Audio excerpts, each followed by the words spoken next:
దేవుని నామానికి మహిమ కలుగును గాక. హల్లెలూయా. అపరాధము అంటే ఏమిటి అనే విషయాన్ని ఈ రోజు మనం ధ్యానం చేయబోతున్నాం. అపరాధము అంటే ఏమిటి?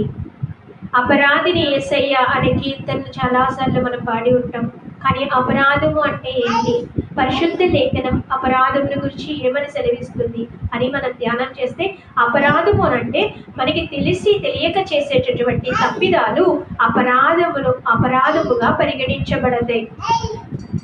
తెలిసి తెలియక చేసిన తప్పిదాలు అంటే మన ఉద్దేశాలు, మన ఆలోచనలు, మన అంచనాలు, మనం నిర్ణయించుకున్నది తెలిసి తెలియక మనం చేసినటువంటి తప్పిదాలు అపరాధముగా ఎంచబడతాయి. అయితే అపరాధానికి శిక్ష ఉంటుందా అని మనం ఆలోచన చేస్తే, ఆయన దోషమును, పాపమును, అపరాధమును క్షమించును కానీ దోషులను ఏమాత్రము నిర్దోషులుగా ఎంచరు అని పరిశుద్ధ లేఖనం సెలవిస్తుంది. కాబట్టి అపరాధాన్ని ఆయన క్షమిస్తారు, కానీ ఆ అపరాధం వలన, మనం చేసిన అపరాధం వలన జరిగిన నష్టానికి మాత్రం మనం పరిహారం చెల్లించే విధంగా, అలాగే మనకి ఏ ఉద్దేశంతో అయితే మనం అపరాధాన్ని చేశామో అదే ఉద్దేశాన్ని, ఆ స్వభావాన్ని మనస్సాక్షి మన మీద నేరారోపణ చేసేటట్లు, మనకి అది తప్పు అని మనకి తెలిసేటట్లు దేవుడే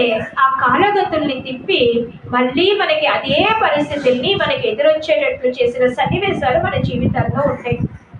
ఒక ఉదాహరణకి, మన జీవితానికి అడ్డమనో, మన యొక్క సౌఖ్యానికి అడ్డమనో తల్లిదండ్రుల్ని నిర్లక్ష్యం పెట్టారనుకోండి బిడ్డలు, వీళ్ళు వృద్ధాప్యంలో నిర్లక్ష్యం పెట్టినటువంటి బిడ్డలకి వృద్ధాప్యం వచ్చేటప్పటికి వాళ్ళు అదే పరిస్థితుల్ని ఎదుర్కోవలసిన పరిస్థితులు దేవుడు ఏర్పాటు చేస్తారు. అంటే అపరాధానికి ప్రతిఫలం మరలా దేవుడు తప్పక నిర్ణయిస్తారు.